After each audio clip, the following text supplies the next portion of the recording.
যে আপনার ছেলে বা আপনি ইচ্ছা করলে ডাক্তার হতে পারেন, উকিল হতে পারেন, ইঞ্জিনিয়ার হতে পারেন, ব্যারিস্টার হতে পারেন, সারা পৃথিবীর আপনি রাজা হতে পারেন, মন্ত্রী হতে পারেন, অনেক কিছু হতে পারেন। এ হওয়ার অধিকার আপনার আছে। তো আপনি চেষ্টা করে নিজের চেষ্টায় নবী হতে পারেন কি? ভেবে উত্তরটা দিন। এটা all prophets they are selected by Allah. এটা কারো কিছু বুদ্ধি চলবে না, আল্লাহর হুকুম থেকে হবে। আপনারা বুঝতে পারছেন না? পারছেন না?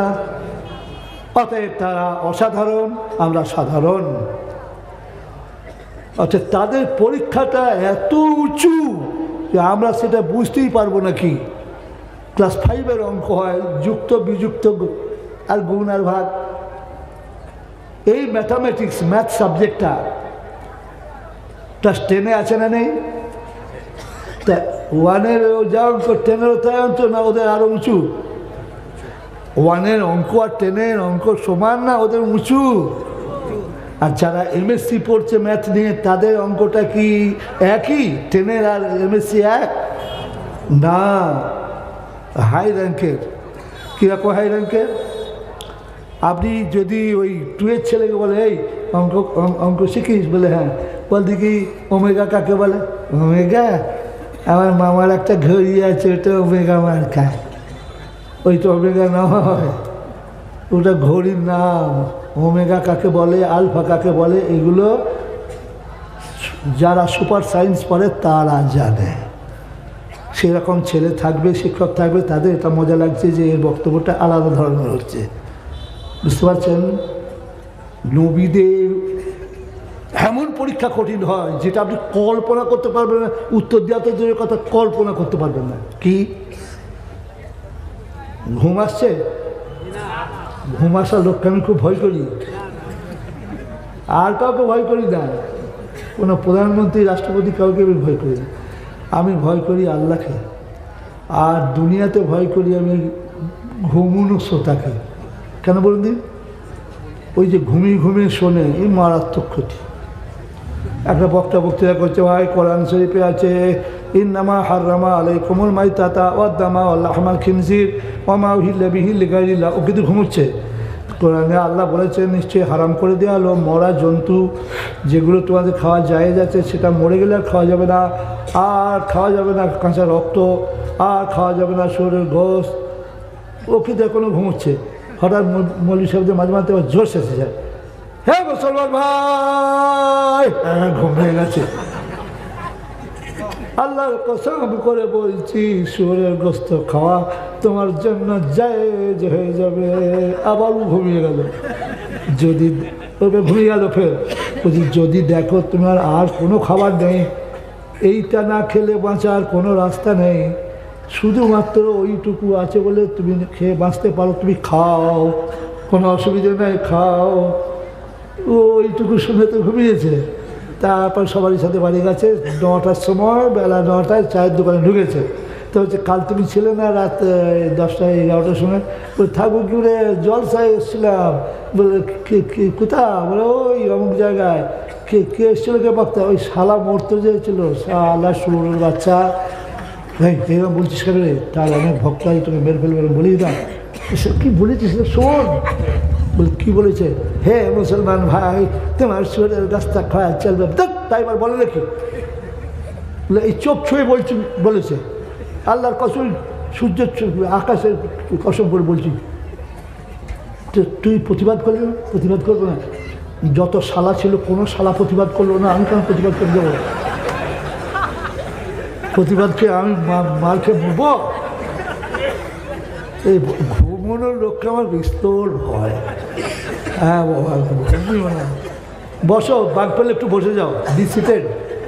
মজা দিচ্ছি এবার বলছি, যদি তুই চলেই যাও তো একটা কথাও শুনে যাও, নবীরা যা করেছেন তার ভুল ধরার চেষ্টা করো না, তার আগে তুমি ঠিক করে নিও তোমার জ্ঞান যতটা থাকা দরকার ততটা আছে কি না। নবীর ভুল ধরবার আগে তুমি নবী মার্কা তোমার জ্ঞান কতটুকু আছে। ভালো করে খেয়াল করে দেখো, কতগুলো জিনিস হারাম আর কতগুলো জিনিস হালাল। হারামের বাংলা কি গো? অবৈধ বা নিষিদ্ধ। আর হালাল মানে জায়েজ বা সেটা নিষিদ্ধ নয়, বৈধ। যখন নবীকে পরীক্ষা করে আল্লাহ অনেক সময় হারাম কাজ করতে অর্ডার করে, এটা বহু লোক জানছে। লোকটার বয়স হয়ে গোলমাল হয়ে গেছে মাথা, এগুলো বলে কি রে, হারাম কাজ যত আছে, মদ খাওয়া হারাম, জেনা করা হারাম, ডাকাতি করা হারাম, খুন করা হারাম, তাই এবার আল্লাহ বলতে পারে? কি মাথা খারাপ হয়ে গেছে এই মাথাকে? না নয় ভালো, আমাকে ছুটি দেওয়াই ভালো। দাঁড়ান, পাকটা খেলাই, দাঁড়ান, পাক মেরে দিয়ে এবার দিয়ে ঘুরিয়ে দিই। ইব্রাহিম আলাইহিস সালাম কত বড় নবী ছিলেন, বড় নবী। সব নবী, কোনো নবীকে আপনি খারাপ বলতে পারবেন না, কিন্তু নবী ছোট বড় আছে। ইব্রাহিম আলাইহিস সালামও যেমন ধরনের নবী, আর হারুন আলাইহিস সালামও একই ধরনের নবী নন। মর্যাদায় পার্থক্য আছে। আমাদের সকলকে শ্রদ্ধা করতে হবে, কাউকে বললে হবে না যে উনি বাজে, বলার অধিকার নেই। কিন্তু মনে রাখবেন যে হজরত ইব্রাহিম আলাইহিস সালামকে গিয়ে বললেন, আল্লাহ, ইব্রাহিম লাব্বাইক, হে আল্লাহ, আমি তোকে পরীক্ষা করব। বলে, আল্লাহ আমি প্রস্তুত, আমি রেডি। রেডি? বলে, হ্যাঁ। পৃথিবীর তুমি কাকে সবচেয়ে ভালোবাসো? পৃথিবীর মধ্যে তুমি কোন মানুষকে সবচেয়ে ভালোবাসো? বলতে, আমার ছেলেকে। কে সে ছেলে? বলে, আমার ছেলে ইসমাইল। কেন ভালোবাসো? ও আল্লাহওয়ালা, আপনার জন্য জান দিতে পারে, আমি বললেও জান দিতে পারে। মা বাপের খুব ওবিডিয়েন্ট, যত রকমের গুণ আছে সব আছে ওর, কোনো গুণা বা দোষ ত্রুটি আমি দেখতে পাই না, সেই জন্য তুমি ভালোবাসো। বলে, হ্যাঁ, আমার অর্ডার, আমার হুকুম, তুমি অমুক জায়গায় গিয়ে তাকে জবাই করে দাও। নিজে ছুরি ধরে চোখে কাপড় বেঁধে জবাই করে দাও, যেন কোনো রকম দয়া মমতা না আসে। ঘটনার সত্য না বানিয়ে বলছি, উত্তর দিন। সঙ্গে সঙ্গে রাজি হয়েছিলেন না হননি? তাহলে মনে রাখবেন, আপনি আমি সাধারণ মানুষ, আর তারা অসাধারণ মানুষ। তাদের হারাম কাজ করতে, মানুষ খুন করা কবিরা গুনাহ না সাগীরা? ছোট পাপ না বড় পাপ? মুখ খুলে উত্তর দিন। তাহলে একটা আল্লাহ বলতে পারলেন, হ্যাঁ এটা পরীক্ষা। জবাই উনি করে দিলেন, গরম গরম রক্ত হাতে লেগেও গেল, ফ্যাঁপা করে শব্দও হচ্ছে, পরীক্ষায় উনি পাস। আল্লাহর রক্তের দরকার নেই, মাংসেরও দরকার নেই। উনি তখন ইব্রাহিম আলাইহিস সালাম তখন কাপড়টা খুলে দিন, কি হলো? জবাই তো হয়ে গেছে একটা দুম্বা, ছেলে তো দাঁড়িয়ে আছে ওইখানে, আমি তো তার গলার উপর ছুরি রেখে জবাই করছিলাম। আরও ঘটনা আছে রাস্তায়, ওগুলো বলছি না, ওগুলো আমার বলার উদ্দেশ্য নয়। এতক্ষণ পর্যন্ত আপনার জানা হয়ে গেল এই যত পরীক্ষা। হঠাৎ আপনার গায়ে এমন পোকা হয়ে গেল। আমাদের মেমারির একটা চশমাওয়ালার দোকান, চশমার দোকান আছে, তার বিয়ে শাদিও হয়নি, এই স্কুল ফাইনাল পাস, তার মুখে একটা ঘা হলো। আল্লাহর কসম করে বলছি, ঘাটা হয়ে মৌচাকের মতো হয়ে গেল। শুনতে পেয়েছেন? দেখলে ভয় লাগতো। সে দোকান তুলে দিলে যে আমাকে দেখলে রাক্ষসের মতো ভয় লাগছে। এই দোকানে খদ্দের এলে ভয়, ছেলে কোলে করে এলে ছেলে ভাবরে করে উঠতো, দিয়ে পোকা হয়ে গেল। এগুলো পোকা হয়ে গেল, আমি নিজে দেখলাম। আর সে আমাদের আত্মীয় হয়, আমার জামাইয়ের, আমার ছেলে ভাইয়ের আপন ভাই। আমার মহসিন বলে একটা ছেলে আছে, তার ভাইয়ের সহোদর ভাই।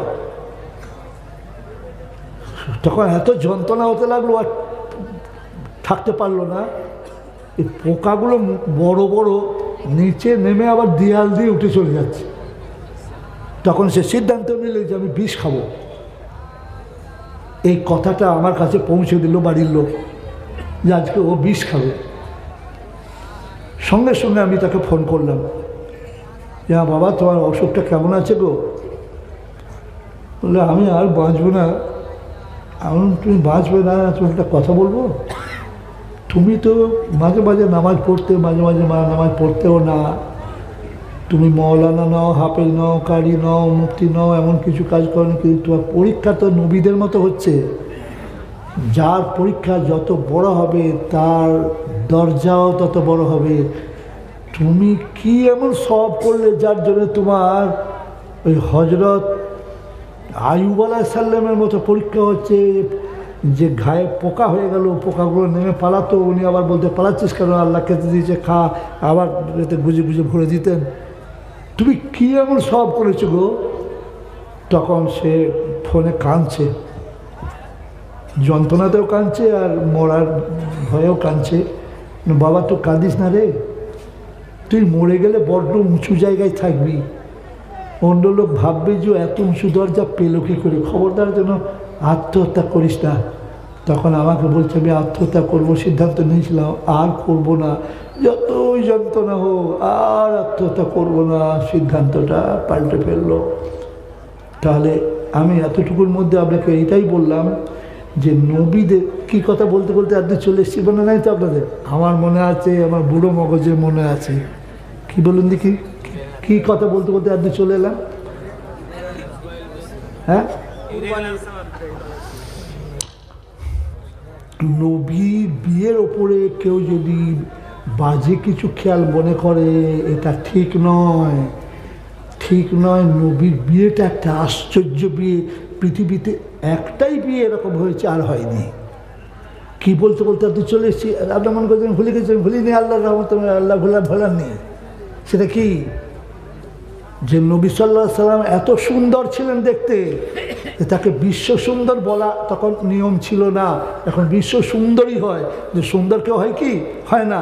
নবী ছিলেন বিশ্ব সুন্দর, এগুলো সব বলা হয়ে গেছে। কিন্তু তিনি বিয়ে যখন করছেন, তিনি এমন একটা মেয়ে যা দুবার বিয়ে হয়েছে, এটা তৃতীয় ম্যারেজ, থার্ড ম্যারেজ, খেয়াল করে শুনছেন। আর তার ও পক্ষের ছেলে মেয়ে আছে, জোয়ান জোয়ান, হাত চাপ দাড়িওয়ালা গোপালা ছেলে মেয়ে আছে। আর বয়সটা হলো নবীর যা বয়স তার মায়ের বয়সী, ওই রকম বংশের এই রকম একটা ছেলে। এই বিয়ে করাটা সারা বিশ্বে এক বিশাল আশ্চর্য ঘটনা, না ঘটনা নয়? উত্তর দিন। আরব দেশে বিয়ে করার নিয়ম 10, 12, 15 নিষেধ ছিল না। যার যখন মন হতো তালাক দিয়ে দিত, আবার করতো, তালাক দিত, আবার করতো। কেউ কেউ ভাবছে আরব দেশটা তাহলে বাজে দেশ ছিল গা। তোমার ভারত কী ছিল হে? তোমার পশ্চিমবাংলা কী ছিল হে? তোমার বাংলাদেশ কী ছিল হে? ভুলে গেছো? আমি যে ইতিহাসবিদ, আলহামদুলিল্লাহ আমি যে ইতিহাসবিদ। আমাদের এই বাংলাদেশে বিয়ে এক একটা লোক করতো, একটা দুটো তিনটে চারটে নয়, 5টা 6টা 7টা 8টা 9টা 10টা 11 অর্থাৎ 35টা পর্যন্ত বিয়ে করেছে, 35। আর ছেলে হয়েছে কতগুলো? ও একবারে 70, 75, 76। ও এত বউ রাখতো কোথা? বউ কোনোদিন ঘরে আনতো না, বিয়ে করে রেখে দিয়ে চলে আসতো, খাতায় লেখা থাকতো নাম, বছরে একবার করে দেখা করতো, আর কিছু টাকা পয়সা নিয়ে চলে আসতো, আবার ছেলের জন্ম দিয়েও চলে আসতো। যদি বলে এইরকম একটা বাজে কথা এত শিক্ষিত লোকের সামনে বলে ফেললেন, এর কোনো দলিল আপনার কাছে আছে? ইয়েস, দলিল না থাকলে আমি খেলা করতে এসেছি, আমি এখানে যোগ করতে এসেছি। Have I come here as a joker? No. বইটা কিনে পড়ে দেবেন, বেশি দাম নয়, 25-30-এর বেশি হবে না, আরও কমও হতে পারে। বিখ্যাত বই, বইটার নাম ঈশ্বরচন্দ্র বিদ্যাসাগর। আমি কি বইয়ের নাম বলেছি না লেখকের? মুখ খুলুন, বইয়ের নাম বলেছি। বইটার নাম ঈশ্বরচন্দ্র বিদ্যাসাগর, লেখকের নাম অধ্যাপক বিনয় ঘোষ। বিনয় ঘোষ, চড়াই গরু আর মোষ, ওর কথার কি দাম আছে? ওর কথার দাম নেই। ও লন্ডন থেকে ঐতিহাসিক হয়ে এসেছিল, আমাদের দেশের ছেলে। অধ্যাপক Binoy Ghosh MA PhD London gold medalist, সোনার মেডেল পাওয়া। আর আমাদের ইন্ডিয়া গভর্নমেন্ট তাকে ইতিহাস লেখার জন্য তাকে স্বীকৃতি দিয়েছিল। তার লেখা বই, ন্যাকামো চলবে না, পাকামো চলবে না। বই খুলুন, পড়ুন, তারপরে আমার সাথে কথা বলুন। কিন্তু নবী ওই মহিলাকে বিয়ে যে করলেন, আর কোনো মহিলার তার প্রয়োজন হলো না। যখন বুড়ি হয়ে থুরথুরি হয়ে গেলেন, তার পেট থেকে অনেকগুলো ছেলেপিলেও হলো, প্রায় গোটা 7 তাও কাউকে বিয়ে করলেন না। 65 বছরে যখন তিনি মারা গেলেন, ভাবলেন আমি আর বিয়ে করবই না। আল্লাহর আদেশ হলো যে তুমি বিয়ে করো বিধবা দেখে দেখে, যেখানে প্রয়োজন মনে করবে। আল্লাহর অর্ডার হওয়ার সঙ্গে সঙ্গে তাকে করতে হবে না, হবে না। আপনি জজ সাহেব হয়ে রায় দেন, হবে না, হবেই। আল্লাহর অর্ডার, নবীকে যা অর্ডার করবে তা করতে হবেই, মানে কিচ্ছু করার নেই। নবীকে যখন অর্ডার হলো যে মুখটা ঘুরিয়ে নাও জেরুজালেমের দিক থেকে কাবার দিকে, এই নামাজটাতে অন্তত শেষ করি, বলা চলতো না? চলতো না? উত্তরটা দিন। চলতো? কি করে চলতো? একদম না। কে বলতে চলতো? মোটেই চলতো না, সঙ্গে সঙ্গে মানতে হবে। নবী যদি আল্লাহর অর্ডার না মানবে তা কে মানবে? চশমাটা কেন খুললাম কেউ জানে না। লোকটা তো অদ্ভুত লোক, চশমাটা আবার কেন খুললো? কি দৌড়বে নাকি? দেখুন না চশমাটা কি করে। আমরা প্রশংসা করার জন্য বলবো নবীর বিবি খুব সুন্দরী ছিলেন এবং খুব তার চরিত্র ছিল খুবই ভালো। আরব দেশে এক একটা ছোকরার সাথে বহু ছুকরির যেমন যোগাযোগ থাকতো, এক একটা ছুকরির সঙ্গেও তেমন অনেক ছোকরার যোগাযোগ থাকতো। But she was an extra ordinary lady. তিনি তার স্বামী ছাড়া আর কোনো পুরুষকে কাছে অ্যালাউ করতেন না, কারো চোখে চোখ দিয়ে কথা বলতেন না। কে? তার নাম কি? খাদিজা রাদিয়াল্লাহু আনহা। তাকে সুন্দরী বলেই চালাতে যাবেন না। মায়ের বয়সী যখন হয়ে যায় তখন মুখের যে জ্যোতি, মুখের যে সেটা কমে যায় না বাড়ে? কমে যায়। আর তিনি পড়ে গিয়ে তার দাঁত ভেঙে গিয়েছিল, সামনে দাঁতগুলো। তো দাঁত যদি ভেঙে যায় বা উবড়ে যায়, তিনি হাসলে হাসি ভাল লাগে? আন্দাজে বলবে তো হ্যাঁ হ্যাঁ, না না না, তাহলে আমি দাঁতটা ভাঙি।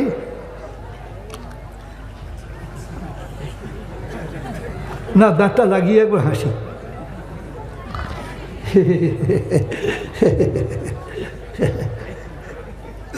একবার একবার হাসি।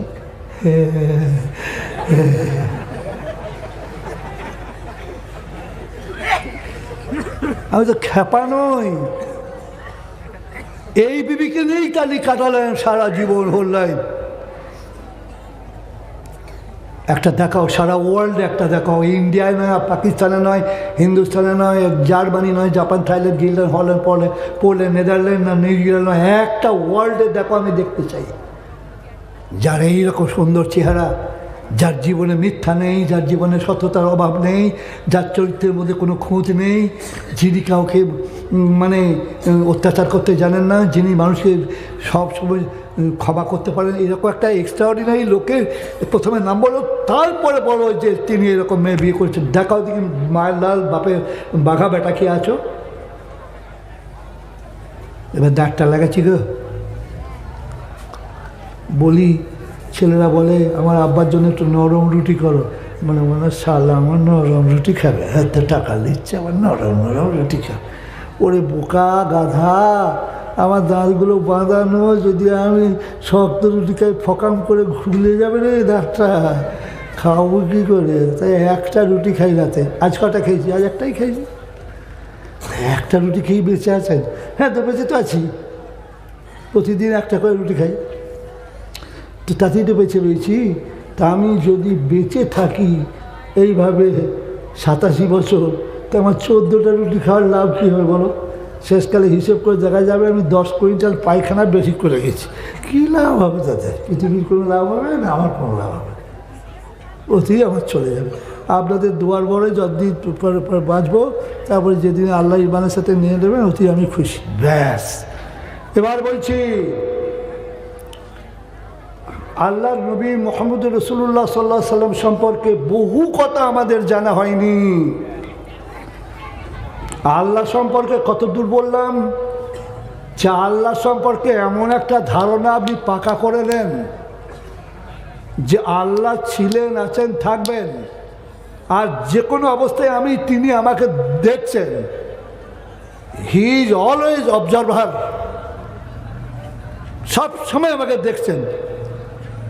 তা নাহলে আপনি যখন কেমিস্ট্রি পড়বেন, আপনি যখন ফিজিক্স পড়বেন, আপনি যখন জিওগ্রাফি পড়বেন, আপনি যখন অন্য সাবজেক্ট পড়বেন, তখন মনে হবে ঈশ্বর নেই।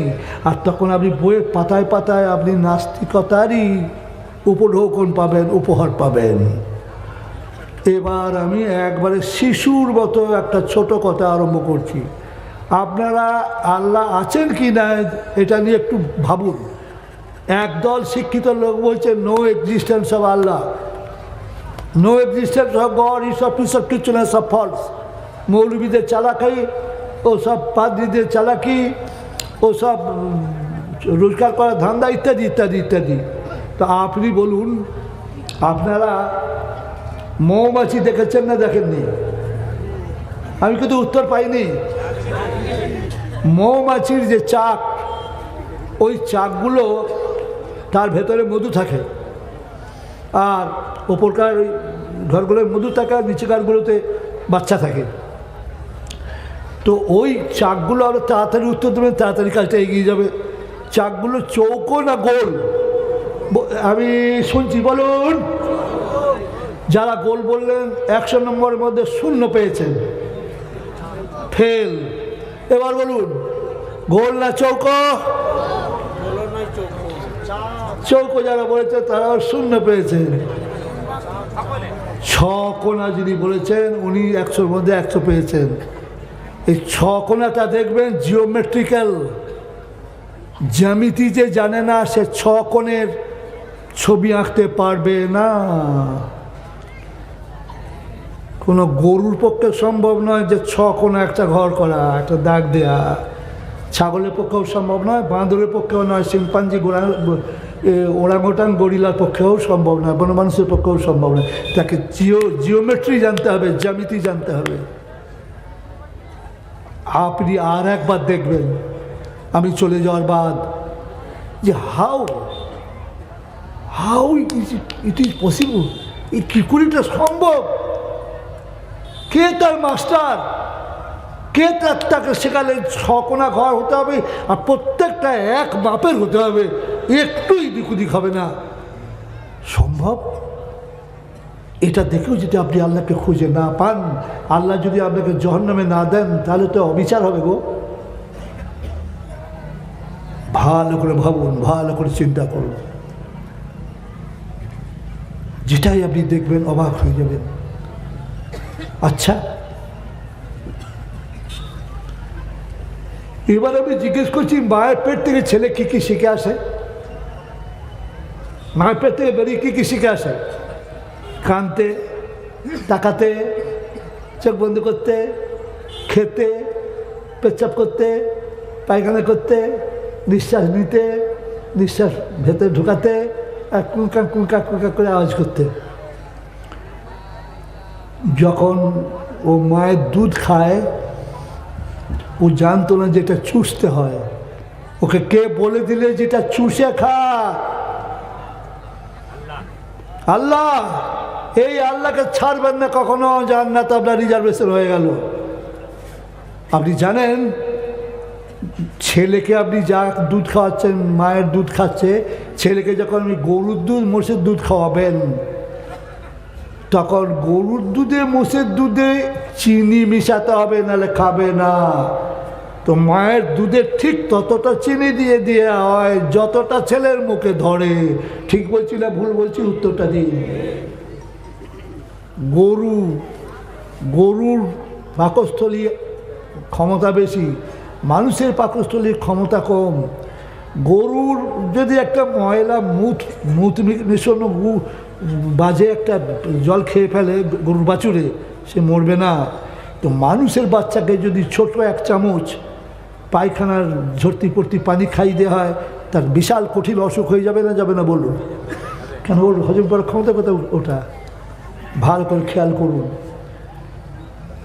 বাচ্চা আল্লাহ জানে যে বাচ্চাটা ওর এখন কিছু করার দরকার নাই, ওকে কোলে নেওয়ার অনেক লোক আছে। কে আছে? বাপ আছে, মা আছে, খালা আছে, ফুপু আছে, নানি আছে, দাদি আছে, তারপরে আপনার আছে, মেড সার্ভেন্ট আছে, ফস্টার মাদার আছে, অনেক কোলে নেওয়ার আছে। গরুর বাছুর হলো এত বড় বাছুর। কেন বলছি জানেন? পৃথিবীর যত নবী এসেছিলেন সব নবী বক্তৃতা করতে একই সিস্টেমে, প্রথমে আল্লাহর প্রশংসা করে তারপর বক্তৃতা করতেন। তো আমি তো সেই লাইনের বাইরে যেতে পারবো না। তো গরুর বাছুরটা যখন হলো খানিকটা পড়েই রইল। আল্লাহ বলে, এই ওঠ ওঠ। আমাকে কেন আল্লাহ উঠতে বলছেন গো? বলছি এই জন্য, তুই না উঠলে খেতে পাবি না। বলে কি খাবো? তোর মায়ের কাছে দুধ আছে, খাবি, ওঠ। বলে ওই মানুষের বাচ্চা হয়, ও কই কী করে খায়? বলে ও কোলে নিয়ে জানলো অনেক লোক আছে, জানিস না? ওই ছেলের মা যখন পায়খানায় যায়, ছেলের দোলনায় কাঁদে, তখন মা চিৎকার করে, হ্যাঁ গো আছো না মরলে? মরে গেছো না বেঁচে আছো? বলে কেন কাঁদছে, দেখতে পাচ্ছ না? তখন ছেলেটাকে কোলে নিয়ে বলে, হ্যাঁ হ্যাঁ চুকা চুকা চুকা, হ্যাঁ চুকা চুকা চুকা চুকা। তো তুই যখন কাঁদবি, তোর মা ঘাস খেতে যাবে, তোর বাপ এসে হক্কা হক্কা করে তোকে কোলে নিতে পারবে? সেরকম পার্টস নেই তাদের। ওঠ ওঠ ওঠ। বলে আমি কী করে উঠবো? আমি বলছি তোকে, ওটা শক্তি দিয়েছি তো, ওঠ। উঠলো উঠলো, ওটা কাঁপতে লাগলো। না আমি কাঁপছি কেন গো? বলে ঠিক হয়ে যাবি এখনই। তুই তোর মায়ের দুই পায়ের ফাঁকে 4টে আছে, দুধের বাঁট আছে, দেখ। তখন ও কাঁপতে কাঁপতে মায়ের দুই পায়ের, মায়ের সামনেকার পায়ের ওখানে গিয়ে এমনি এমনি করে দুধ খুঁজছে। দিয়ে বলছে, হ্যাঁ গো আল্লাহ, আপনি যে বলে মিছো কথা বলতে নেই, তো আপনি বললেন দুধ তো একটাও নেই। বলে দেখ, আর পা আছে যে দুটো, পেছনে পা আছে, দেখ ওখানে দুধ আছে। 4টে বাঁট ঝুলছে। কটা ঝুলছে? এগুলো বইয়ে পাওয়া যাবে না হে, লিখলেই বই হবে কাল। 10 টাকা দাম করো, 1 লাখ কপি বিক্রি করে দাও, 10 লাখ হয়ে যাবে। বলি মজা তো তাহলে। হ্যাঁ, তারপর দুধ দেখতে পাচ্ছে ঝুলছে কলার মতো। কি কি করা যায়? বাচ্চা চোখে দেখা যায়, বাছুরে দেখছে। আর কি করা যায়? ঘ্রাণ নেওয়া যায়, শোঙা যায়। 2, আর কি করা যায়? চাটা যায়। আর কি করা যায়? চিপুনো যায়। আর কি করা যায়? চুষা যায়। চুষতে হবে। কে বললো? কে বললো? আল্লাহ। এবার চুক চুক চুক চুক করে চুচি, আবার মুখটা খুলে নিয়ে বলছি, ও আল্লাহ, চুষতে বললে 1 ফোঁটাও তো দুধ নেই। তুমি মায়ের প্রথম সন্তান, দুধের এখন লাইন ক্লিয়ার হয়নি। তুমি 5-6 বার করে চষো, আর একবার ঢকাম করে ধাক্কা মারো। চুক চুক চুক চুক চুক চুক ঢকাম, চুক চুক চুক চুক চুক চুক ঢকাম, চুক চুক চুক চুক চুক চুক ঢকাম। দুধ ক্লিয়ার, লাইন চলে এলো। আসে না আসে না? উত্তরটা দিন। এগুলো দেখেও আপনি আল্লাহকে খুঁজে পান না? জীবনে এইগুলো খুঁজে খুঁজে আল্লাহকে আবিষ্কার করতে হবে। ইয়াস, কোরআন এটাই শিখিয়েছে। কীরকম? যে ইব্রাহিমের কথা বলেন, আল্লাহুম্মা সাল্লি আলা মুহাম্মাদিন ওয়া আলা আলি মুহাম্মাদিন কামা সাল্লাইতা আলা ইব্রাহিম ওয়া আলা আলি ইব্রাহিম ইন্নাকা হামিদুম মাজিদ। সেই ইব্রাহিম আলাইহিস সালাম আল্লাহকে খুঁজতে লাগলেন। হরিজ আল্লাহ, খোদাই আল্লাহ। পোস্টার, ধ্রুবতারা, ভানু ডাক্তার আমার যা কাশি হচ্ছিলো বক্তৃতা মনে হয় করতে পারবো না মনে হচ্ছিলো। কি একটা খাইয়ে দিলে বাবু, আমি বক্তৃতা করতে পারছি, দেখো কাশিটা আমার বন্ধ হয়ে গেল। আমি ডাক্তারের জন্য দোয়া করে যাচ্ছি, আল্লাহ দীর্ঘায়ু দান করুন। এক দাগ খাইয়েছে, শুধু এক দাগ। হ্যাঁ আছো না? আমার কাশি উঠছে না। কাশি উঠলে কী কষ্ট যে হচ্ছে, কফ উঠছে না, খালি কাশি উঠছে। আবার বলছি, এইগুলো দেখে আপনি একটু খেয়াল করুন। দেখুন এখানে সবাই MMS M.Com M.Tech পাস নয়, সকলে যেন বুঝতে পারে, কচি কাচারা বুঝতে পারে। আবার নিরাপাড়া কত নম্বর আয়াত? 216 নম্বর আয়াতের অংশ। আয়াতের গোড়াটা একটু ছেড়ে দিয়েছি আর পেছনটা একটু, সেই মাঝখানটাতেই ওষুধটা পেয়ে গেছি। সেই ওষুধটা আপনাদের শিখিয়ে দিয়ে যাবো। শেখাতে আমাকে এই মিনিট 10 টাইম লাগবে, 10 মিনিট মতো টাইম লাগবে। ওটা কি আগেই শিখিয়ে দেবো, একটু পরে শেখাবো? আচ্ছা, আমি ভোট করে নেবো, এই আগে শিখিয়ে দেবো না পরে শিখিয়ে দেবো? এখনই শিখিয়ে দেবো। যারা বলছে আগে, তারা একটা ঘ্যাচ করে হাত তুলুন। আমি হাতগুলো দেখি, দেখতে পাচ্ছি, আল্লাহর রহমতে দেখতে পাচ্ছি, দেখতে পাচ্ছি, দেখতে পাচ্ছি, দেখতে পাচ্ছি। হাত নামান। এবার যারা বলছে পরে শেখাবেন তারা হাত তুলুন। ও বাবা, পরেও রয়েছে, আগেও রয়েছে। হ্যাঁ, আমার পরীক্ষা হয়ে গেল। ওই যারা যারা আগে হাত তুলেছে, আগে শিখিয়ে দেবে, ওরা হলো পালাবার পার্টি। ও আমার বোঝা হয়ে গেছে। ওকে ওদিকে বসিয়েই রাখতে হবে। স্ট্রোকে যদি বসতে চায় তাহলে চলে যাক, না চুপ করে বসে থাক। এবার বলছি, হ্যাঁ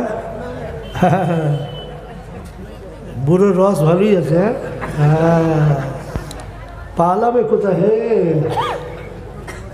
তোরা বুঝতে পারছো না? বাত হয় 40-42 বছরে, আর আমার 83-86 বছরে বাপের ক্ষমতা নেই আমার পায়ের কাছে আসতে। কেন বলবি? আল্লাহ নবী হাদিস শরীফে বলেছেন যে যদি কেউ নামাজে চুরি করে সে শুধু চোর নয়, নিকৃষ্ট চোর। হাদিস আছে না নেই? হ্যাঁ, ওমর সাহেব আছে। তো আমরা তো নামাজে চুরি করি, কীরকম? সোজা হয়ে দাঁড়াই না, বেঁকে দাঁড়াই। দেখাচ্ছি, দেখান, তাকান আমার দিকে, তাকান।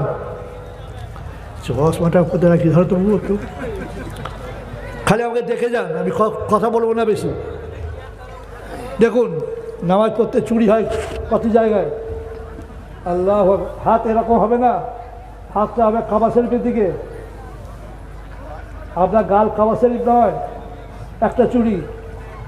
তারপর সোজা হয়ে আপনি নামাজ পড়েন না। আমি পাঞ্জাবি তুলছি,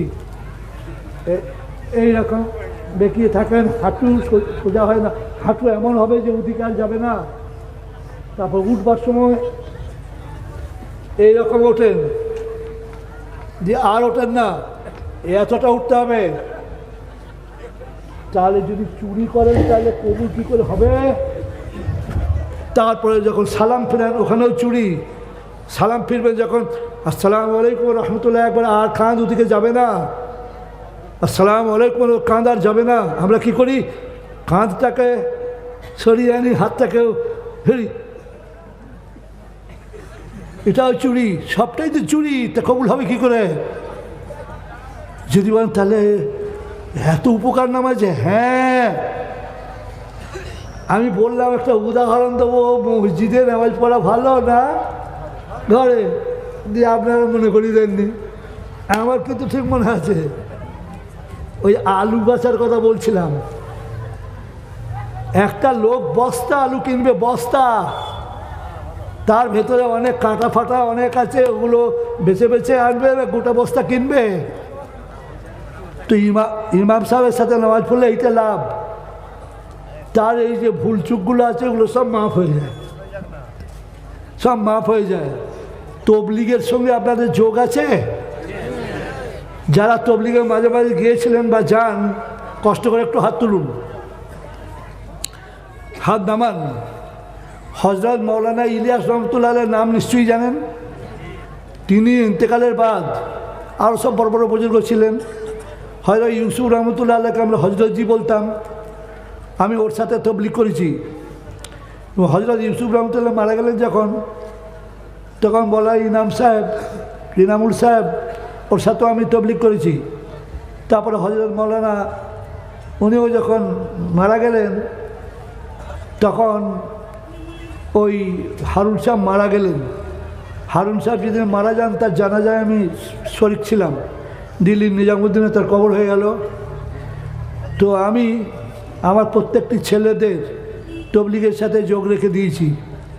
মেয়েদেরও আমি, আমার মেয়েদের মানে একটাই মেয়ে আমার, তাকেও আমি তবলিগ পাঠিয়েছি।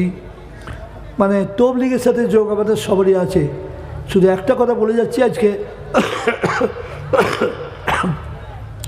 সারা বিশ্বে সমস্ত লোককে যদি কেউ ইসলাম ধর্মে যদি তাকে ধর্মান্তরিত করতে পারে, সেটা একটা দলেরই ক্ষমতা আছে।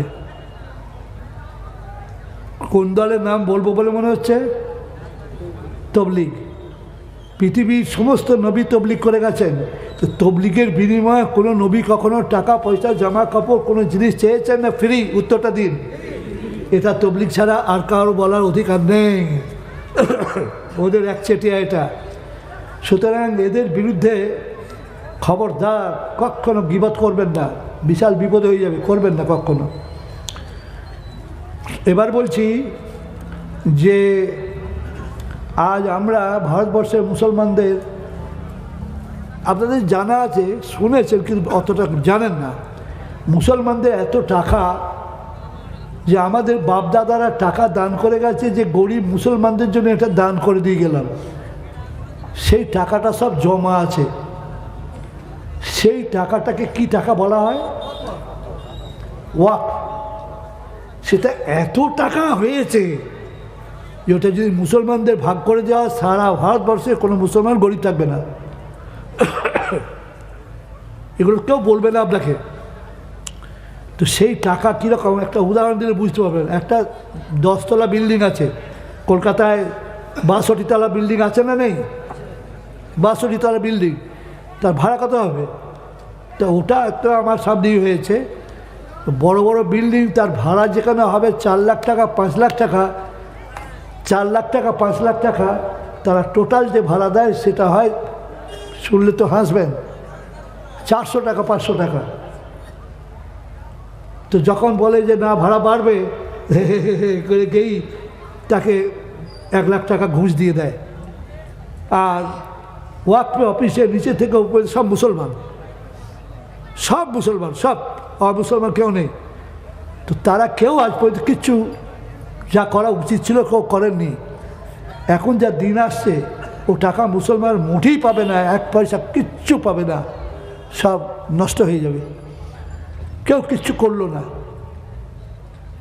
এত টাকা, সেটা ভাগ করলে কোনো মুসলমান গরিব থাকবে না, এত টাকা হয়ে গেছে ওটা।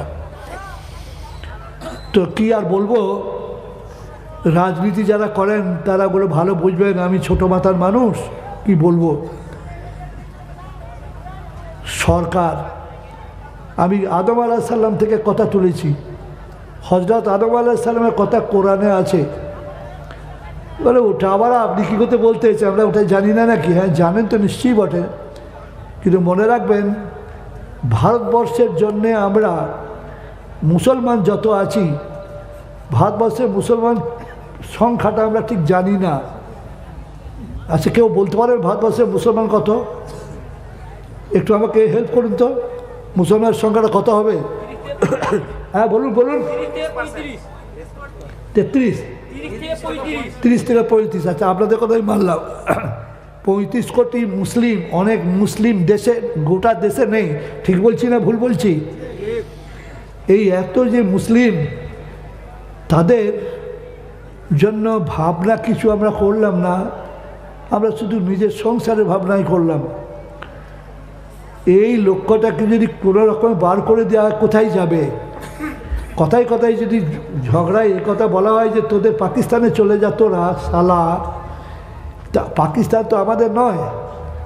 পাকিস্তান যাদের, তারা পাকিস্তান চলে গেছে। আমরা এখানে ভারতে জন্মেছি, ভারতে থাকবো, এই বলে আমি মর্তজা যে নতুন কথাটা বলছি সেটা হলো এই, আমরা ভারতবর্ষের মানুষ, ছেলে এবং মেয়ে, যত সহজে ভারতের জন্য প্রাণ দিতে পারবো এত প্রাণ দিতে কেউ পারবে না। এর কারণ কি? কারণ হচ্ছে এই, আদম আলাইহিস সালামকে তৈরি করা হয়েছিল মাটি থেকে করার পর তখন আল্লাহ বললেন যে আমি আদমকে প্রাণ দেবো, দিয়ে প্রাণ দিয়ে দিলেন। যখনই প্রাণ হয়ে গেল, একটু বুদ্ধি করে উত্তর দেবেন, প্রাণটা শুধু হলো না, প্রাণের সঙ্গে সঙ্গে শরীরের ভেতরে যত যন্ত্রপাতি আছে সব তৈরি হয়ে গেল। কোনটা? সব তৈরি হয়ে গেল, সব রক্ত শিরা টিরা সব তৈরি হয়ে গেল। তখন ফেরেশতারা বলেছিলেন আগে যে আল্লাহ, এ মানুষ তৈরি করে কি হবে? এরা তো সে রক্তারক্তি করবে, ফেকত দেবা, আমরা তসবিহ করছি। আল্লাহ বলেছিলেন ইন্নি আলামু মালা তা আলামু, নিশ্চয়ই আমি যা জানি তোমরা তা জানো না। তা আর আল্লাহর উপর তো কথা বলার কারোর ক্ষমতা নেই। চুপ করে গেলেন, ফেরেশতারা চুপ করলেন। এবার বললেন ফেরেশতারা, তোমরা তো লক্ষ লক্ষ বছর এই রয়েছো এখানে যে রয়েছো, আমার আরশের চারিপাশে রয়েছো, আচ্ছা বলো তো এই জিনিসটার নাম কি? বলে আল্লাহ আমরা জানি না। কেউ জানো না? বলে না। এটা কি হয়? বলে তাও জানি না। কেন জানো না? সুবহানাকা লা ইলমা লানা ইল্লা মা আল্লামতানা ইন্নাকা আনতাল আলিমুল হাকিম। আমাকে যেটুকু আপনি শিখিয়েছেন তার বাইরে আমরা কিচ্ছু জানি না। এগুলো কি কোরআনে আছে? হ্যাঁ গো, এই জন্য তো হাফিজ মৌলানা ডাকলাম। কোরআনে আছে গো? আচ্ছা বলছি, আস্তে বলছি। আচ্ছা। আমি ভাবছি যে আপনাদের জেলার লোকে বিয়েগুলো হয় না। বিয়ের সময় বলে অত টাকা দেন, মোড়ে পরিবর্তে অমুকের সময় বিয়ে দিয়ে কবুল করলে তো মেয়েগুলো হু দিতে চায় না। তখন বুড়িগুলো বলে হু দে, নাহলে বিয়েতে হবে না, হু দে। তো হু যখন দেয় না তখন বুড়িরাই হু দিয়ে দেয়। কার সাথে কার বিয়ে হয় এলাই যায়। তো আপনারা বিয়ের সময় হু দিয়েছিলেন কিনা আমার এটাই তো ভয় লাগছে। যাই হোক, বুজুর্গ দোস্ত, তবলিগের সাথে যোগ রাখবেন। হযরত নবী মুহাম্মদ সাল্লাল্লাহু আলাইহি সাল্লামের দোয়া থেকে বঞ্চিত হবেন না। আর চিল্লা দিয়ে একবার পরীক্ষা করুন। চিল্লা মানে 40 দিন। এখানে খচ করে লোকে বলে, তবলিগ বিরোধী লোকেরা 40 দিন হাদিসে কোরআনে 40 আছে। আল্লাহর নবী বলেছেন যে যদি কোনো মুসল্লি ইমামের সাথে তকবীরে উলার সাথে 40 দিন নামাজ পড়ে, তাকে একটা জান্নাতের সার্টিফিকেট দেওয়া হয়। এটা কি হাদিসে আছে? আছে। আমি হাত তুলে বলছি, ওদের জিজ্ঞেস করুন। আছে। এবার জিজ্ঞেস করুন, আল্লাহ যত নবী পাঠিয়েছে, আরেকজন নবীর নাম বলছি, তার নাম মুসা আলাইহিস সালাম। উনি ওই তুর পাহাড়ে ধ্যান করেছিলেন 40 দিন। এটা 42 দিন না করে, 39 দিন না করে 40 দিন করলেন কেন? 40-এর একটা মর্যাদা আলাদা আছে। 2 হলো। 3 নম্বর দলিল, নবী সাহেব হাদিসের মধ্যে বলেছেন যে যদি মদিনার মসজিদে নববীতে যদি কেউ 40 ওয়াক্ত নামাজ পড়তে পারে, তাকে একটা জান্নাতের সার্টিফিকেট দেওয়া হয়। কটা হলো? 3টে। আপনাদের নবী মুহাম্মদ সাল্লাল্লাহু আলাইহি সাল্লাম বালেগ হয়েছিলেন যখন, তখন তাকে নবী করা হয়েছিল না যখন 40 বছর বয়স হয়েছিল তখন নবী করা হয়েছিল? উত্তর দিন। তাহলে এটা একটা দলিল।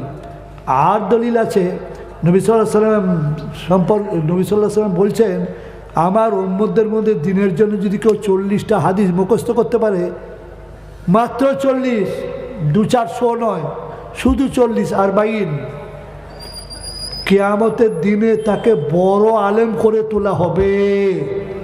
হিংসা করে কোনো লাভ হবে না। আলেম বলেননি, আমি একটু অন্যরকম বললাম, ফকিহ করে তোলা হবে। ফ কয় দীর্ঘই হয় হসন্ত কি হয়? উচ্চারণটা বলুন। ফ কয় দীর্ঘই হয় হসন্ত কি হয়? ফকিহ কাকে বলে জানেন? ফেকা বিশারদ।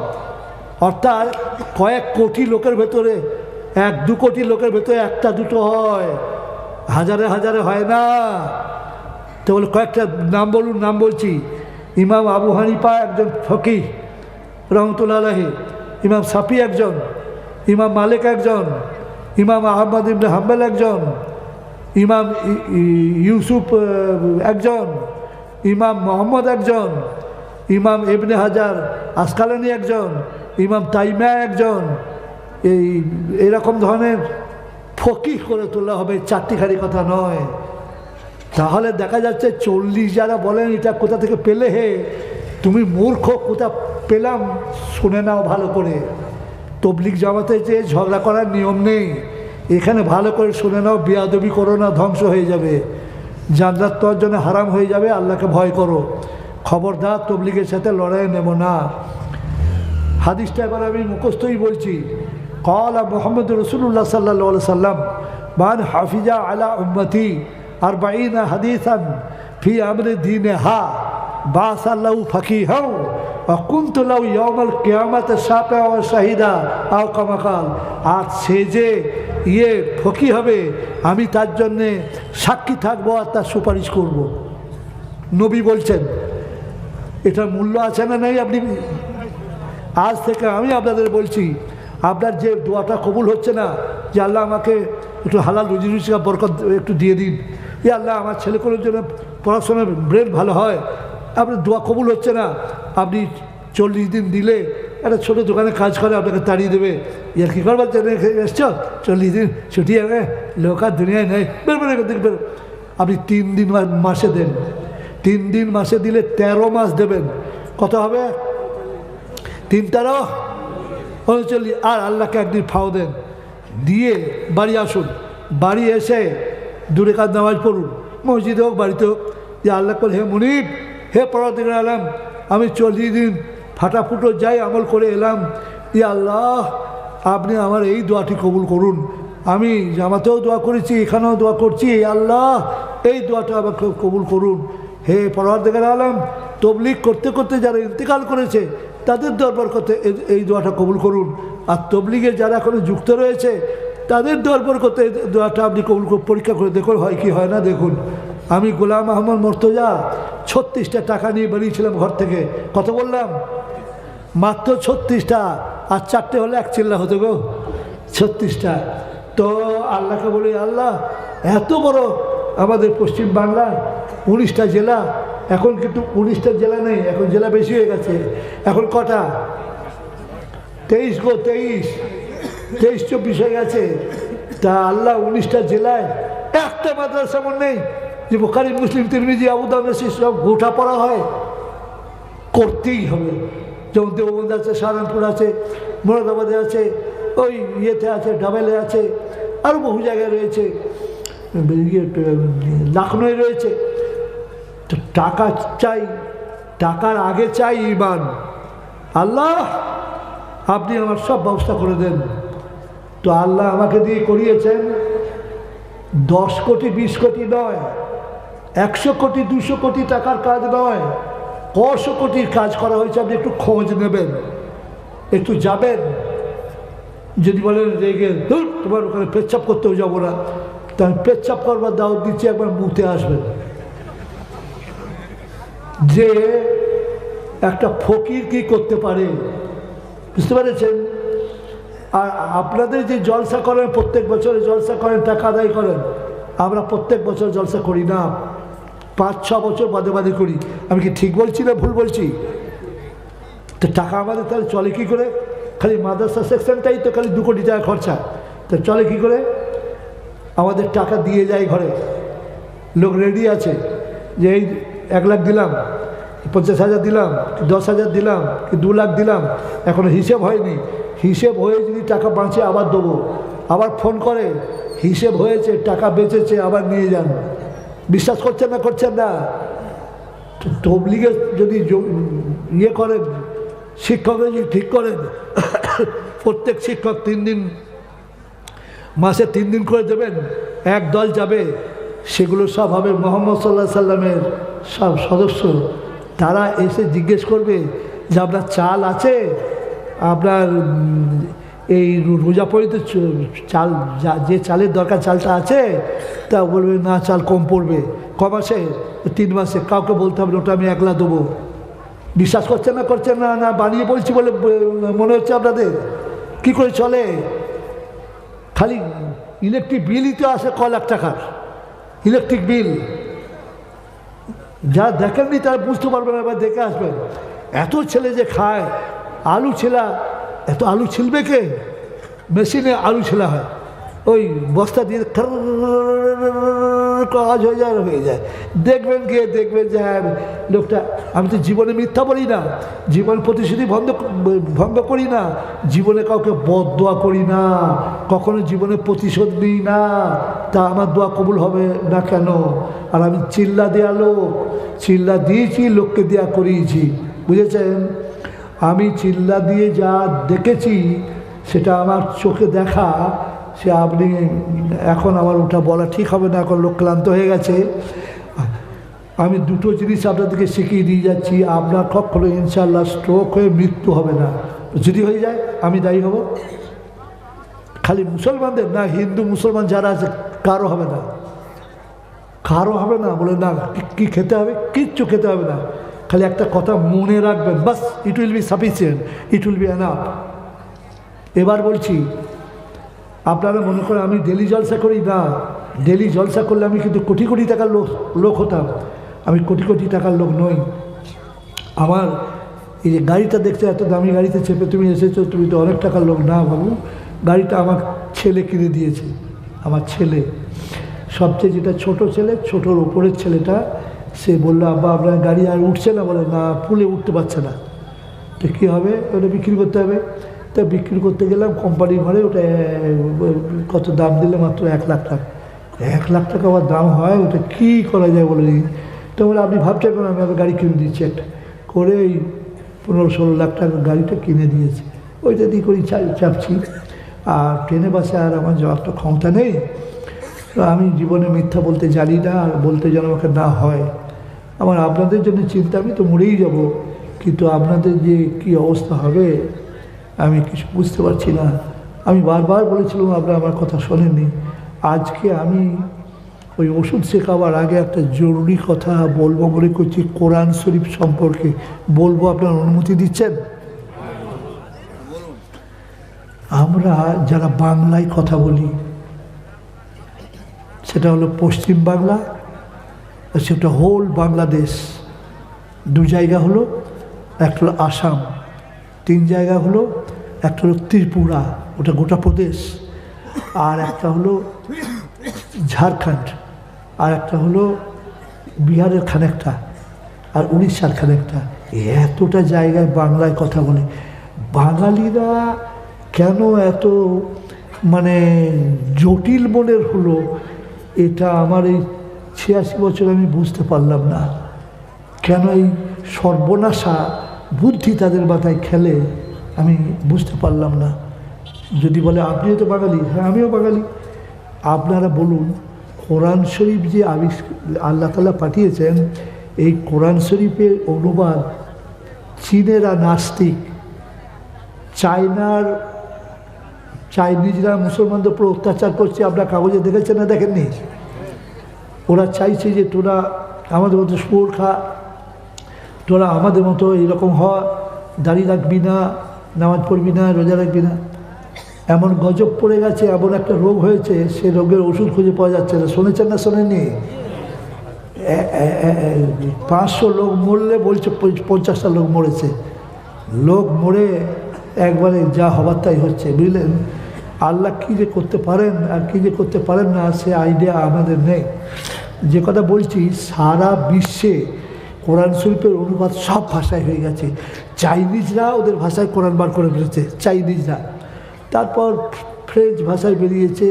আমাদের ভারতবর্ষে তামিল, তেলেগু, কানাড়ি, মালায়ালাম, হিন্দি, মানে বাদ নেই। কিন্তু বাংলায় কেন হলো না, এটা আপনাদেরকে কেউ বলেনি, বলে বলে হরিবোল চলছে। শুনুন, বাংলায় যখনই কেউ করতে গেছে, যখনই ফতোয়া দিয়েছে, ফতোয়াতে আমরা খুব পাকা, ফতোয়া এমন পাকা সে বলার নয়। ফতোয়া দিয়েছি যে আল্লাহর কোরআন আরবি, তার অনুবাদ করলে আল্লাহ বরদাস্ত করে। বলি বাবারে কী পড়ে গেলে বাবা, সব ভাষায় হলো, বাংলায় কেউ 1 পারা 2 পারা কেউ কেউ করেছেন। যেমন করতে গেছে তাই কাফের ফতোয়া দিয়েছে, কাফের হয়ে যাবে, মোরতাদ হয়ে যাবে বলে দিয়েছে। সে দেখেছে আমাদের ছেলেমেয়েদের বিয়ে ফিয়ে হবে না, ও দরকার নেই, করে দরকার নেই, ও আর করেনি। সব প্রথমে 30 পারা কোরআনের প্রথম অনুবাদ যিনি আপনাদের হাতে আমাদের হাতে পৌঁছে দিয়েছেন, তিনি কোনো মুসলমান নয়, অমুসলমান। আমি কি সত্য বলছি না অসত্য বলছি? কি নাম তার? গিরিশচন্দ্র সেন। তো গিরিশচন্দ্র সেনের কী প্রশংসা যে মুসলমান করে, যে কী উপকার করেছেন, কী উপকার করেছেন, যে তাতে যে কত সর্বনাশ হয়ে গেছে, কি অসত্য মিথ্যা ঢুকে গেছে। আমি একটু বলবো, আপনি ভালো করে শুনে নেন, কারণ আমার মরবার টাইম হয়ে গেছে। আর যারা এই উপদেশ দেয় তাকে উপদেশগুলোকে নসিহত বলা হয়, বুঝলেন। আর মরবার আগে যে কথাগুলো বলা হয় ওগুলোকে ওসিয়ত বলা হয়। তো আমার ওসিয়তটা ভালো করে শুনুন। আজকে আমরা কোরআন নিয়ে ব্যবসা করছি, এটা পুরো ব্যবসা। কোরআন নিয়ে আমরা ব্যবসা করছি। এই তাবিজ লেখা যে এত টাকা লাগবে, 10,000 এক টাকা, 1 লাখ 1 টাকা, 10 লাখ 1 টাকা, যার যেমন অবস্থা, এগুলো নবী সাল্লাল্লাহু আলাইহি সাল্লাম করেছেন, হাদিসে আছে, ওরা বলবে আছে। সত্যি করে কি আছে? যতটুকু আছে আপনাদেরকে কি আমি বলবো? একদিন নবী সাল্লাল্লাহু আলাইহি সাল্লামের কতগুলো সাহাবী তারা হেঁটে হেঁটে একটা কাফেলা যাচ্ছিলেন, কাফেলা মানে দল, যেতে যেতে যেতে রাস্তায় তারা দেখলেন যে আর যাওয়া যাবে না, যে কোনো গায়ে না ঢুকলে আপনাদের যেমন হাতি, আজকে আমরা ভুল রাস্তায় চলে যাচ্ছিলাম, বলি ওদিকে যাবেন না, হাতি বেরিয়েছে, অসুবিধা হয়ে যাবে। মানে শুনে তো আমরা ঘাবড়ে গেলাম, হাতি বেরিয়েছে মুশকিল নেই বাবু, 5টা হাতি যদি সামনে এসে দাঁড়ায় তো ভয় খেয়ে যাবো আমরা। তো আবার ঘুরে চলে এলাম আমরা। তো বাঘ সিংহ আছে, খেয়ে নেবে। তো গায়ে যেয়ে ঢুকে বলছি, বাবা আমরা একটু গ্রামে থাকবো, এই গায়ে কোনো মুসলমান নাই? বলেছে না। তা আমরা গায়ে থাকবো, আমাদেরকে একটু থাকতে দাও, আমরা সকালবেলায় উঠে চলে যাবো। তোমরা কী জাত? বলে আমরা মুসলমান। বলে না না না না না না, মুসলমান থাকতে দেবো না, বেরো বেরো বেরো বেরো, শিগগির বেরো। কেন বাবা, আমরা কি অপরাধ করেছি? বলে অপরাধ নয়, আমাদের গুরু বলে গেছে কোনো মুসলমানকে থাকতে দিও না, ওদিকে থাকতে দিলেই ওরা তোমাদের 10-12টা মুসলমান করে দিয়ে চলে যাবে, ও সাংঘাতিক খারাপ জাত। বলে বাবা আমরা রাতে বেরোবো, আমাদেরকে বাঘের সিংহে খাবে। বলে তোমাদেরকে বাঘের সিংহে খাবে, তা আমরা কী করবো? তো যেখানে পারবে সেখানে যাও, চলে যাও। এই খুব ধস্তাধস্তি আমরা খুব আলোচনা করতে করি, ভালো লোক থাকে, বুড়ো লোকগুলো একটু বললে যে বাবু কোথায় যাবে, এতগুলো সব জোয়ান ছেলে, আর সব নবী সাহেবই ওরা বোঝে না, একটা জোয়ান ছেলে থাক, সকালে চলে যাবে। যখন বলছে যে না যায় তখন আমরা মেরে বার করে দেবো, তাই হোক। সকালবেলা এবার চলে যাচ্ছেন ফজর নামাজ পড়ে, যে আল্লাহ আমাদেরকে কী দিল, একটু শুকনো কাঠ চাইবো, মনে করেছিলাম যে কাঠগুলো নিয়ে আমরা দাম লাগে দাম দেবো, কিন্তু একটু রুটি করে খাবো। তো সে কাঠও আমাদেরকে দেয়নি, আর রুটি করে খাওয়া হয়নি, উপোস আছি। এমন সময় ওদের গায়ে যে লিডার তাকে সাপে কামড়েছে, শুনতে পাচ্ছেন? সাপে যখন কামড়েছে, জোয়ান ছেলে, টকটকে চেহারা, তারপর সে তখন অজ্ঞান হয়ে গেছে। অজ্ঞান হয়ে যখন চোখ বন্ধ করেছে, তখন মুখ দিয়ে সাবানের ফেনার মতো খালি লালা বেরোচ্ছে, সাবানের ফেনা বেরোচ্ছে, ফেনা। দেখছে আর তো বাঁচবে না, তো ফুক ফাঁক দিয়েছে, ফুক ফাঁকা হয়নি। তো বলছে মুসলমানরা কিছু জানে না? তা বলে মুসলমানরা জানলেও আমরা তাদের সাথে যা ব্যবহার করেছি, আর যাওয়ার মুখ আছে। বলে গেলে নালে 1 জুতো মারবে, 2 চর মারবে, মার খাবো, যদি পারে তো, যদি বাঁচে, একে আমাদের বড্ড দরকার। হ্যাঁ চ সবাই মিলে গিয়ে বলছে, জোরাত করে একটা কথা বলবো। এই আমির সাহেব বলছে, কি তাড়াতাড়ি বলো, আমরা চলে যাবো, আমরা থাকবো না এখানে। তা বলছে আমাদের গায়ের লিডারকে সাপে কামড়েছে, আপনি একটু, আমরা মুসলমান, আমরা কালে আমরা খারাপ ব্যবহার করেছি, অন্যায় হয়ে গেছে, আমাদের মাফ করুন। আপনারা কি জানেন? বলে মাশাআল্লাহ, আল্লাহর ইচ্ছা অনেক কিছু জানি, কিন্তু আমরা কিছু করতে রাজি নই, আমরা চলে যাবো। তোমরা যেন চলে যেতে বলছো, সকাল হয়ে গেছে, আমরা চলে যাবো।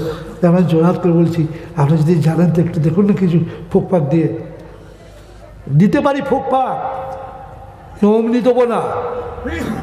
তো কী দিতে হবে? 30টা মোটা মোটা ছাগল দিতে হবে, 30টাই তুমি, আপনি তাড়াতাড়ি চলুন। আমি ছাপ গেলে ফুসফুস করে কি পড়লো বলে দিচ্ছি আমি, সূরা ফাতিহা, আউযু বিল্লাহ, বিসমিল্লাহ, আলহামদুলিল্লাহ থেকে আল্লাহ পর্যন্ত। শুনতে পাচ্ছেন না? পাননি? পরে একটু লালা লাগালেন হাতে দিয়ে, ওইখানটা লাগিয়ে দিলেন যেখানে সাপে কামড়েছে। রক্ত বন্ধ হয়ে গেল, যন্ত্রণা বন্ধ হয়ে গেল, চোখ খুললো, ফেনা বন্ধ হয়ে গেল, উঠে বসলো। বললে আমি কি অজ্ঞান হয়ে গেছিলাম? বলছে তুই মরে যাচ্ছিলিস, মানে অজ্ঞান হয়ে গেছিল। কী করে ভালো হলাম? ওই মুসলমানদের ফু দিয়ে ভালো করেছে তোকে। আচ্ছা কি ওদিকে কি দিতে হবে? বলে ছাগল দিতে হবে কিছু। বলে যতক্ষণ ছাগল চাই ততক্ষণে দে। বললে 30টা নেবে। বলে যা বলে দে, ওদিকে দে। 30টা ছাগল মোটা মোটা নিয়ে সব বলে এইখান থেকে কাউকে পালাই তারপর যাওয়াই হবে। তো বলে ছাগলগুলি কী করা হবে? একটা ছাগলের কিছু জবাই করলে আমাদের মোটামুটি সব হয়ে যাবে, খেলে হয়। তা বলে খাওয়া জায়েজ না জায়েজ? সাহাবিরা বলছে কোনো দিন তো খেতে দেখিনি, কোনো সাহাবিকেও দেখিনি, নবীকেও দেখিনি, আমাদের খেতেও বলেনি।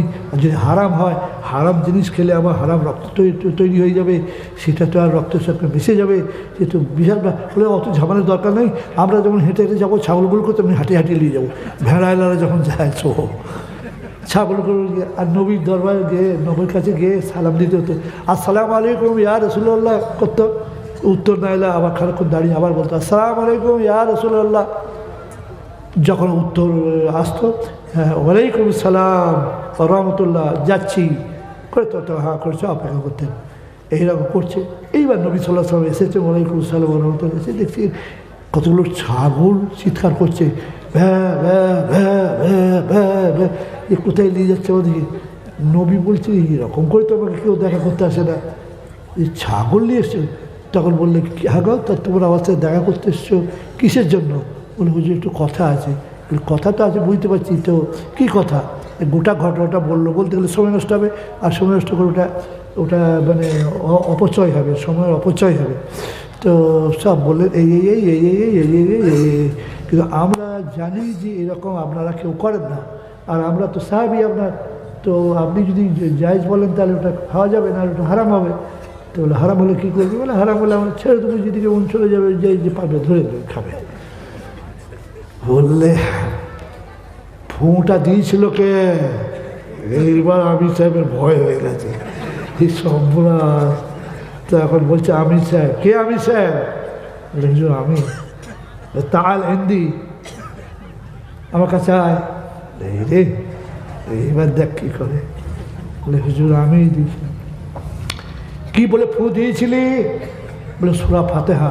কে তোকে বললে সূরা ফাতিহা দিলে ফু দিতে হয়? কেউ বলেন, আমার দিল বললে। বলে ঠিক দিয়েছিস। তো এখন কি হয়েছে? বলে হুজুর এগুলো খাওয়া যাবে? তোরাও খা, আমাকেও দে। এই জন্যে যারা তাবিজ লেখছে তারা খুব মজা করে খাচ্ছে, জানিস তো রয়েছে খাওয়া চলবে, কিন্তু মাথাটা একটু খাটাও হে। তারা দিয়েছিল তো বেঈমানদের কাছে, তোমরা তো ইমানদার কাছেও নিচ্ছ। কি ঠিক বলছি না ভুল বলছি? তা তো আল্লাহ নবীর দুশ্মন, যে গায়ে থাকতে দেয় না, কত শয়তান তারা। একটু থেকে বাগে খায় খা, আর তুমি তো ইমানদার লোকের কাছে নিচ্ছ, গরিব লোক খেতে পারে না তার কাছ থেকেও নিচ্ছ। সুতরাং আর খুব দুঃখের সঙ্গে জানাচ্ছি, এই বক্তব্যটা যদি আমার শেষ বক্তব্য হয়, তাহলে আমি প্রত্যেক দিন নিয়ত করি, বিশ্বাস করুন, আমি তো ঘরে লুঙ্গি পরে থাকি, লুঙ্গিটা খুলে হ্যাঙ্গারে ঝুলিয়ে দিয়ে আমার স্ত্রীকে বলি চললাম, লুঙ্গিটা এখানেই থাক, বুঝলে, আমি এসে যদি বেঁচে ঘুরে আসি তখন আবার এটা পরবো। মানে প্রত্যেক দিন বলতে হবে আমি যদি বেঁচে ঘুরে আসি তা? বলে হ্যাঁ নিশ্চয়ই, আমি আবার ঘুরে আসবো, তার তো আশা কম, তো বলে আসি। তো আমি প্রত্যেক দিন জলসায় নিয়ত করি, এটাই আমার জীবনের শেষ জলসা।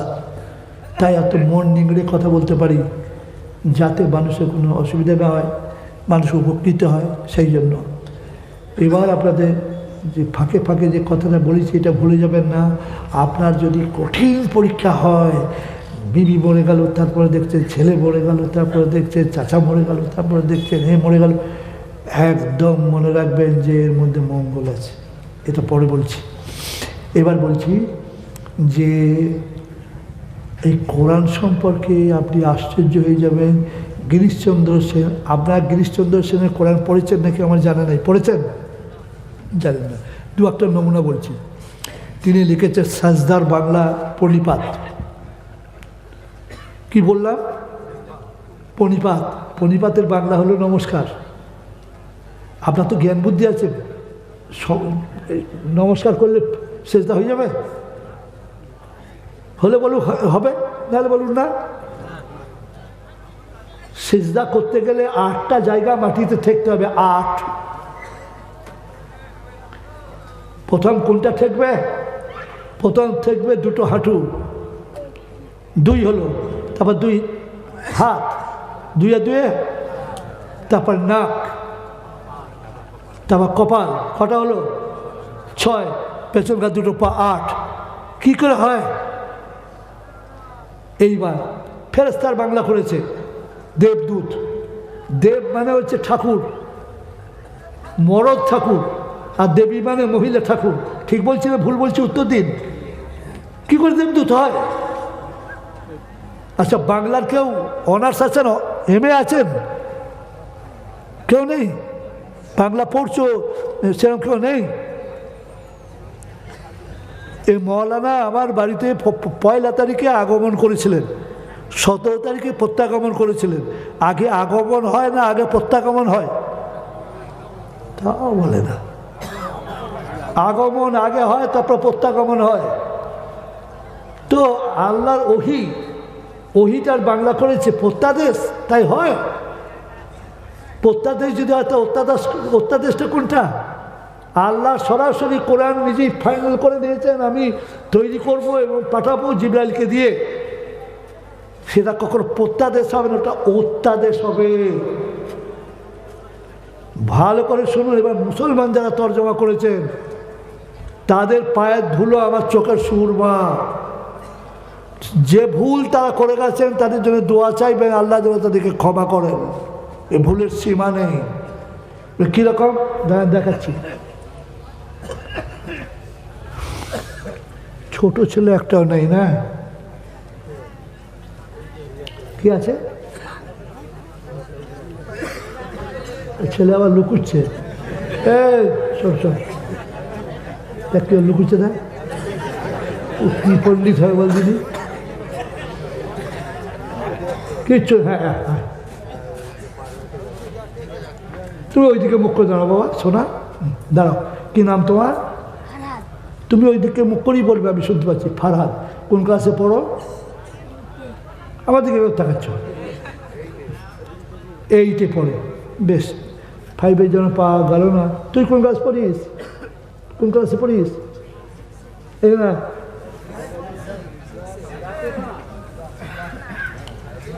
দাঁড়াও, ওইদিকে মুখ করে দাঁড়াও। কি নাম? আবার এইদিকে তাকায়। আচ্ছা, তোমরা মুসলমান, তোমাদের ধর্মের নাম ইসলাম। ইসলাম বানান তোমাদেরকে দুজনকে জোরে জোরে বলতে হবে যেন সবাই শুনতে পারে। লাল সয়টা আগে বলো। ইসলাম বানান বাংলায় বলো।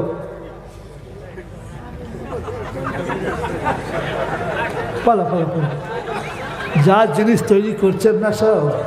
আচ্ছা তুই বলো, ইসলাম ধর্ম, তোমাদের ইসলাম ধর্মটা বাংলায় বলো। ইসলাম বানান করো, জোরে বলো। বলছে